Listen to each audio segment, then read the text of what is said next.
Welcome to the Choir Directors Academy. I'm your host, Angela Elaine. Yes. It's kind of hard getting back from 2 weeks off, but I enjoyed every moment of it. Just thinking out loud, just thinking in general. You ever notice that right now we don't really tell people thank you when they do things? You know, we're quick to tell them when they're doing something wrong. And, you know, I have to catch myself as well. Especially, and I'm speaking in general right now. In the world, generally, we're quick to tell everybody, you know, what they did wrong, what you should have done, what you could have done, what you better do. But we don't take time to tell them thank you when they do those things that we would like for them to do, whatever it is. Translating that over to the choir. A lot of times when in rehearsal, and we know what rehearsals are for. Rehearsals are there to let you know where you need to grow, where you need to do better. Your notes, your breathing, your singing, your pitch, and all of that. Rehearsals are very beneficial. But sometimes we can, as choir directors, we can get in that vein where we're constantly telling people what they're doing, what they need to correct. I don't want to say what they're doing wrong, but what they need to correct. And in that, it can become a habit, because, you know, they say that if you do anything for 30 days, it becomes a habit. So in our quest in trying to get them to a place of perfection, we can get stuck in a vein where we can discourage them, because whatever they do, we don't have an encouraging word for them. We just kind of like, okay, you know, you did this, but then when they do good or a rehearsal is good, we don't tell them thank you, you know, or we don't acknowledge the good that they did or whatever. And I think that's something that we as directors, sometimes we can get kind of clouded and whatever, but we need to take that time.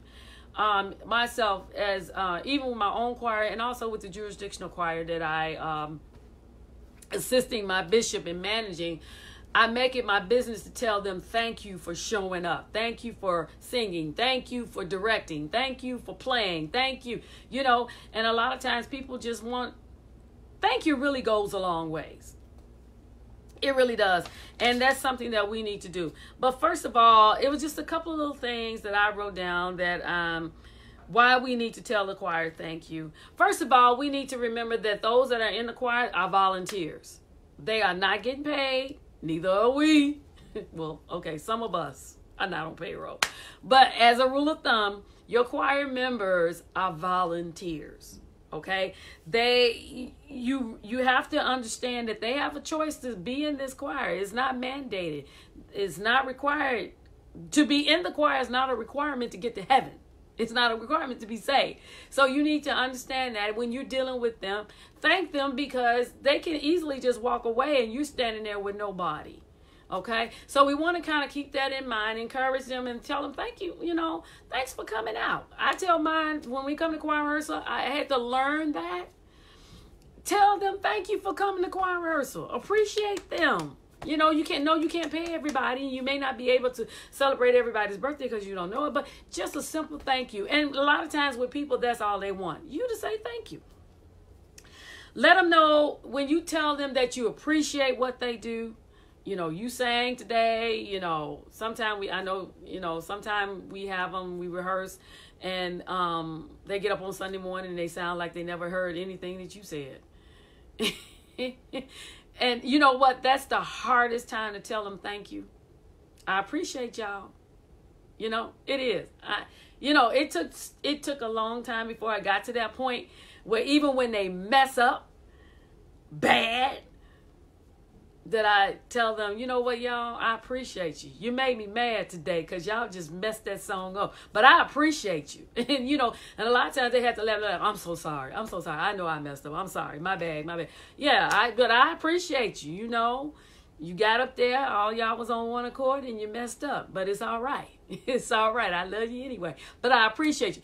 You know, and it helps you as a director, because then you're kind of like angry, upset. But it kind of makes you pull yourself together, because it's like, okay, you know, I still got to work with these people. They done made me show enough mad, but I still got to work with them. So it kind of bring things into perspective that you You say, well, pray, thanks be to God that gives us the victory, and it really does. And then it lets them see, sometimes when you tell them thank you, even though they did wrong, they kind of messed up, it pricks their conscience, because it's like, oh, I feel so bad. She still said thank you, and I just totally messed this up, So, I mean, those are just little things that I learned, and it kind of makes the camaraderie with the choir, and it brings the choir together, and then they kind of coach and talk to one another, like, come on, y'all, we need to do this. The alto section, they kind of talk to themselves, the tenors, and and I hear them, they're like, we got to do better. That was just wrong, and we affect the entire choir. We as the leaders, we affect that choir. And how the attitude that we have, if we have a negative attitude and we always run, we're going to make them not want to participate. Matthew, what did you say? Let me see. Thank you really does go a long way, especially for free laborers. It takes the people to make a choir. Hey, Tori, it's good to see you. And you're absolutely right. It does. It goes a long way. And my other point was like, and I always kind of went into that, like, thank you for coming to rehearsal and preparing yourselves, because people need to prepare themselves before they become. You have to prepare yourself, and the choir has to prepare themselves. And I remember when exposure moment, but I remember when I had kind of first started the choir, and I was always so like, everything that they did. And it got to the place that the choir really they got to the place they didn't want to come to choir rehearsal. They would go to work, or they'd come late when rehearsal was almost over. Knowing, it was always like, you aggravate me. So then the choir president, I was young. I admit it. I was very young. I was so, when you're, well, it's a lot of older people still stuck up in that power struggle. But when you're young and you knew and you got all these Arabian ideas and you want to execute these things in music, you kind of forget that you know what you're doing and what you're dealing with. And you have at that time I had an older person, a president, that was working with me to kind of keep things corral, because you running off and you aggravate people. So she had the choir to sit down. She just had like an overall, like, instead of a rehearsal, we had a as they say, a meeting or a powwow. Everybody just sat around the pot and you tell what you had. And it really did something to my psyche, because she allowed them, they had to be respectful, but she allowed them to tell what was on their mind. And to hear them say, I just don't feel like coming to choir, because she's always so negative. I understand that I have to do better, but she says it so negatively, and I just don't want to come. And, to hear all of your choir members say that, that was kind of, I was like, man, and they tell me, don't take it personal. How am I not going to take this personal? You just said that I'm so negative. How am I not going to take this personal? But it was a wake-up call for me. It really was a wake-up call for me, and I was just like, oh my God. And I had to change my thinking from seeing the glass half empty to half full.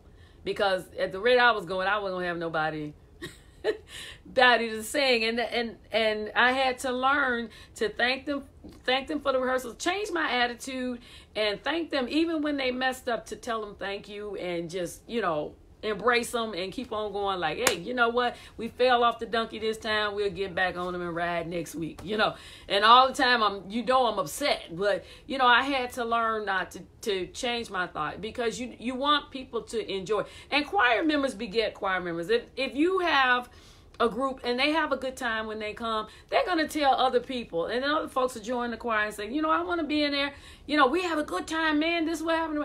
And the choir will build from that point, because everybody wants to be appreciated, even yourself.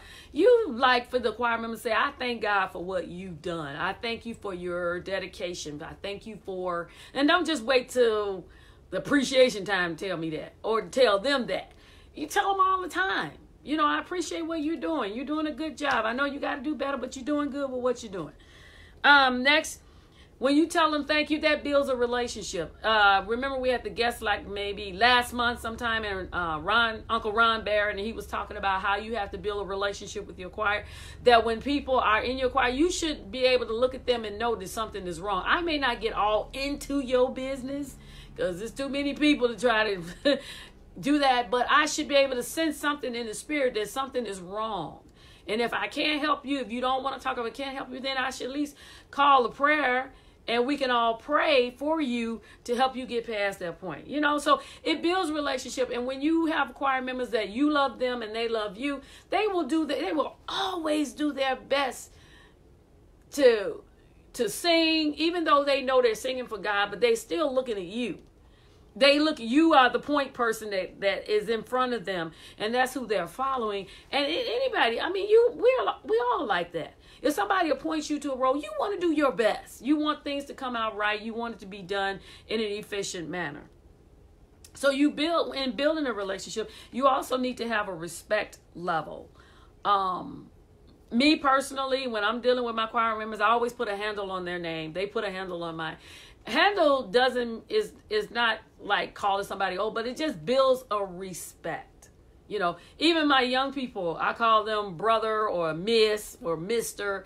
It's not, you know, I don't see anything wrong with it. Maybe that's from my military background because I had officers.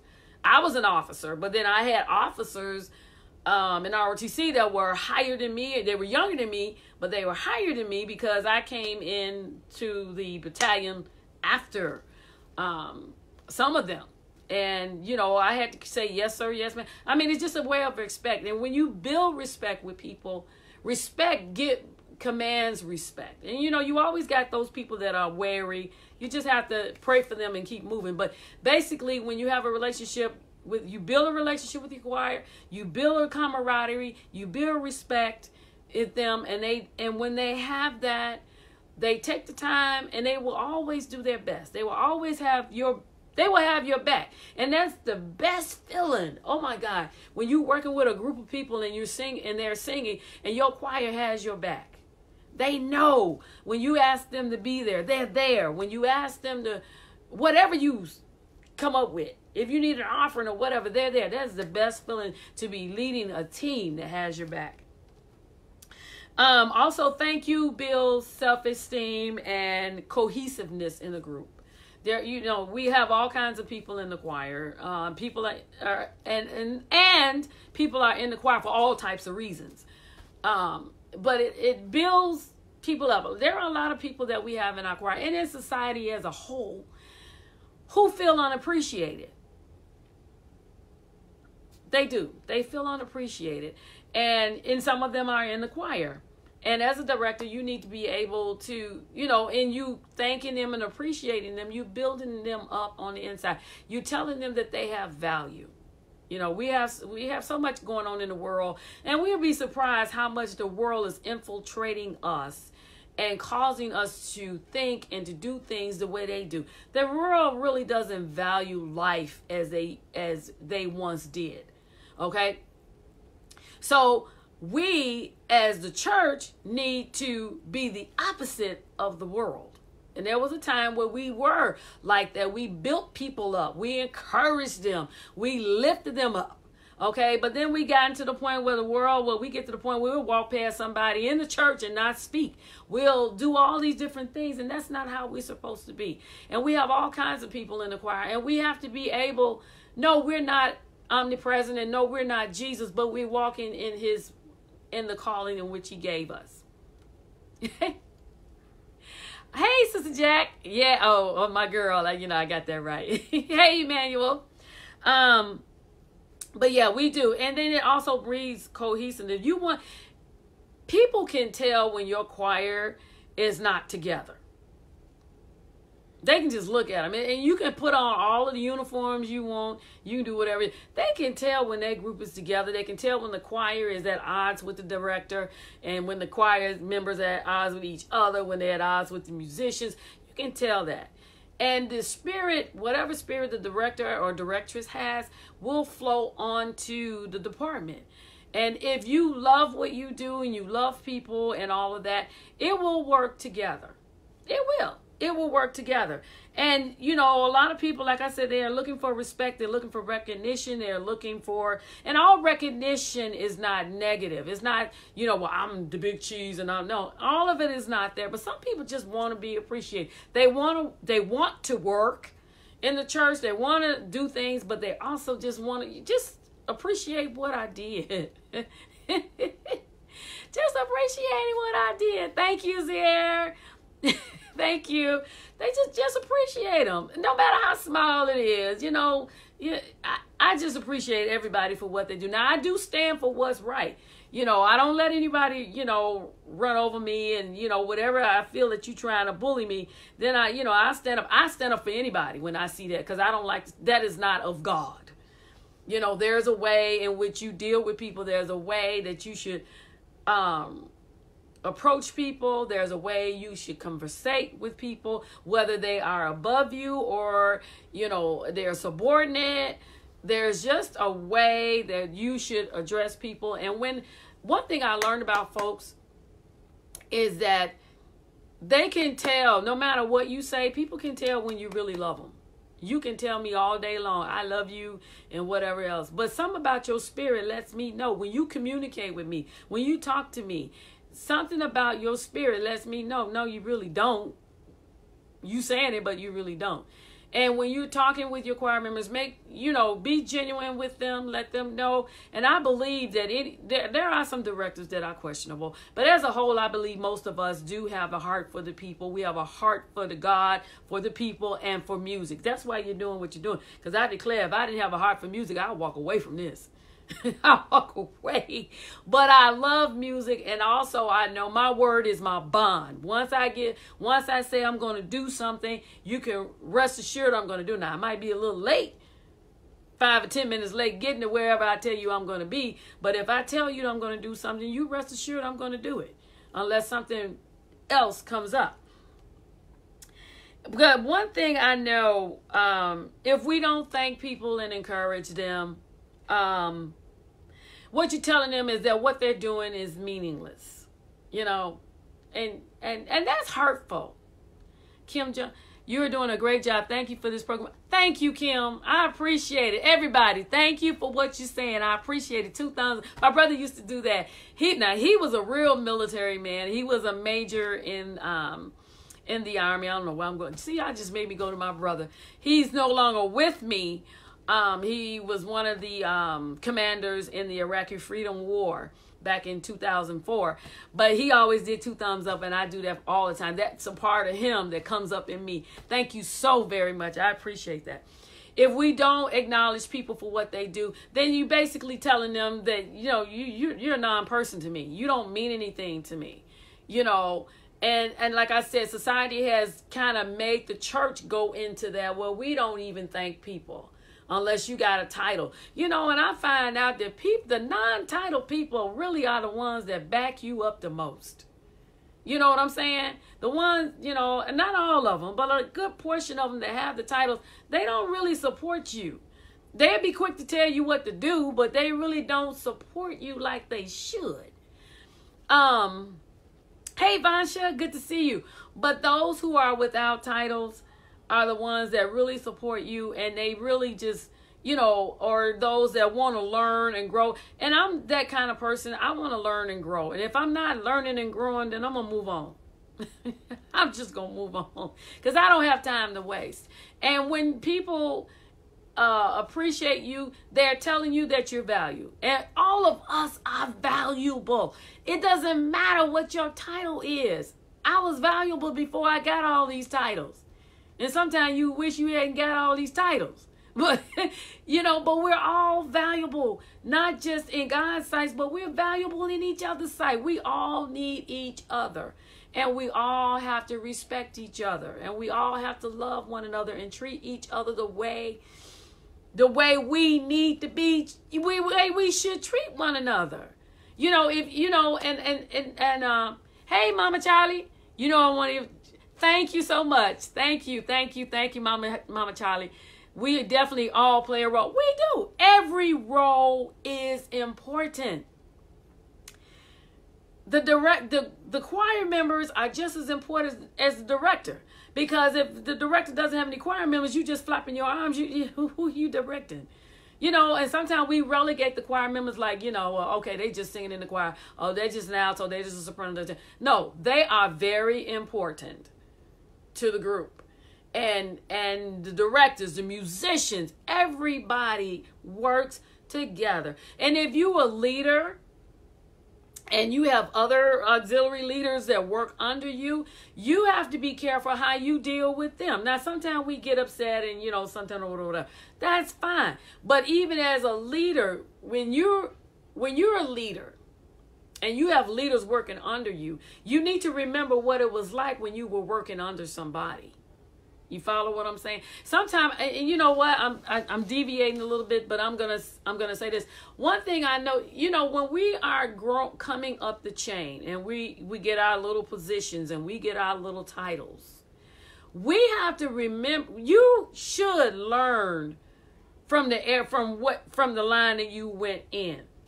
Case in point, if you came up under somebody that was hollering and screaming and throwing shoes and mean to people and all that kind of stuff, when you get into leadership, you should not do the same thing. If you didn't appreciate somebody doing that to you, then you shouldn't do that to somebody else.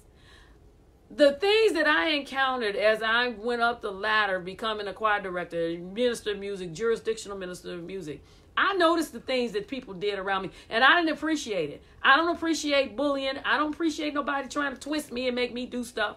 You don't have to do that. I don't appreciate people yelling and screaming, because to me, you don't have to get out of control in order to get people to come together and do anything. I've noticed people's leadership style and how they did things. This last minute syndrome, telling everybody what to do at the last minute. You know, I mean, you should learn from where you are and notice, I don't want to be that kind of leader. I don't want to do this. I don't want to do that. You should know that. I mean, you should develop into the kind of leader that people will want to admire and be around.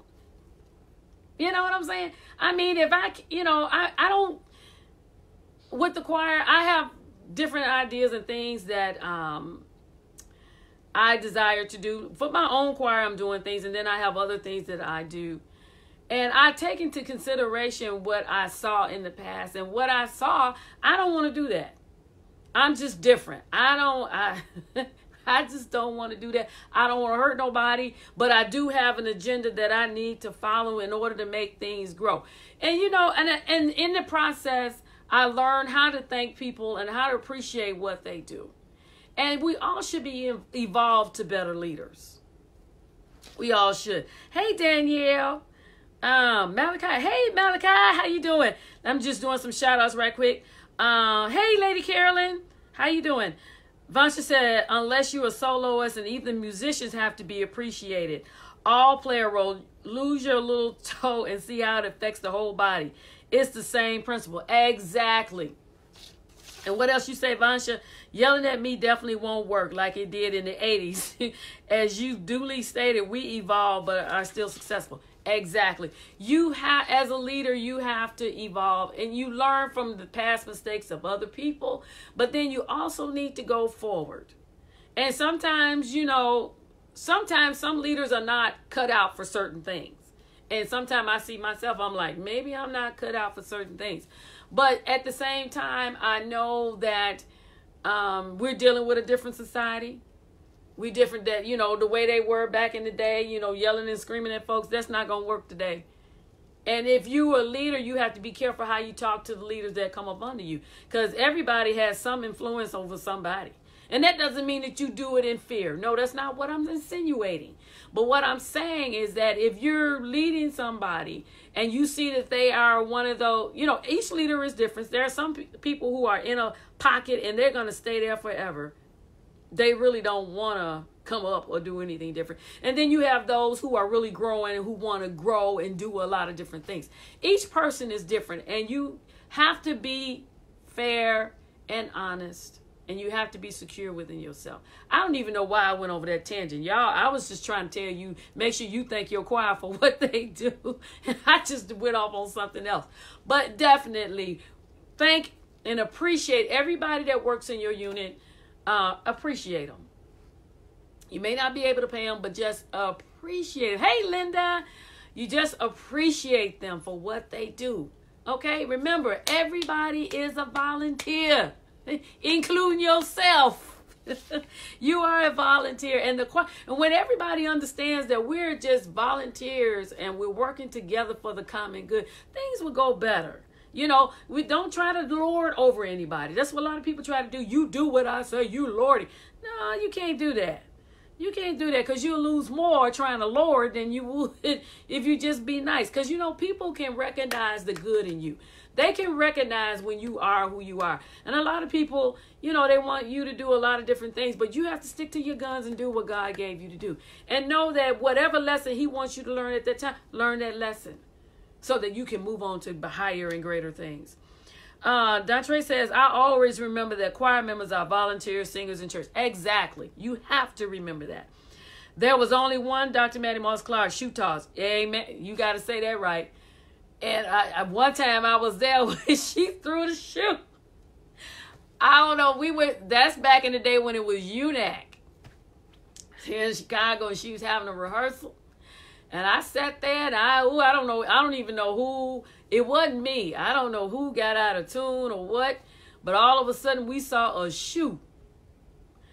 I was like, oh no, that was the last time I got out the National Choir. I said, I said, they're like, oh. And you know what? I don't know. But I will say this. Dr. Mattie Moss Clark was the catalyst for all that we are doing right now. She was a major force with the choir and bringing all of that in. There was nobody like her. And I know sometimes when I get to directing and doing things in the choir, then people, they call me Little Dr. Mattie Moss Clark. And I sit there and look at them. I'm like, I don't know which side should I accept. The fact that I am seemingly good at what I do, because I ain't never thrown a shoe, so you know I don't know how to take that. But she is definitely one of the leaders of choir management that I adore and I follow, and I learned from her. Not the shoe thing. Now I ain't never throw the shoe. I have no intention to throwing a shoe. Now I may throw some prayer your way, but I will never throw that shoe. But she is definitely one of the premier ones. Dr. Iris Stevenson is also one of the leading ladies that I follow. Phenomenal director. Reverend Milton Bronson was also one. He was the head of the Thompson Community Singers. There's so many people. And even currently now, I'm being around her more. Dr. Judith McAllister is definitely one. And all of her vice presidents under her, they are all good as well. So, we learn. But the most important thing I want you to do is to remember to thank your choir. Thank the people that work with you. It is very important. And you will be, yes, Dr. Livonia Whitney, exactly. She is another one. That's my message on tonight, is that each of you just remember to thank them and, hug them sometimes. I'm not a huggy feely person. I'm not anointed like that. I'm sorry. Oh, Don Trey, thank you. Mama Lou, absolutely. Mother Ludella Evans Reed, my God. I don't know if anybody saw that video of her conducting the audience. They sang "It Is Well." Woo-wee. My God. She was phenomenal. So, but that's all I got for you all tonight. I'm not gonna beleaguer the time. I'm tired and I'm ready to go. And you all have had a long day as well. But that's just all I wanted you to do. Make sure you thank your choir. Hug them. Like I said, I'm not a huggy-feely type person. But when I do hug them, they know that's genuine. Because they're like, she don't hug. No, I don't. I really don't get into that. But, hug them sometime. Kiss them. Whatever. But just let them know that you appreciate them. And you'll be surprised what that'll do for you and what it'll do for them and how your performances will skyrocket. But thank you all so much. Have a lovely weekend and a lovely evening. And I'll see you all next week. We got some special guests coming up. Yay. By the end of the month, I have some scheduled every month. So it'll be somebody interesting. You will learn a lot from them. Thank you so much, everybody, and peace.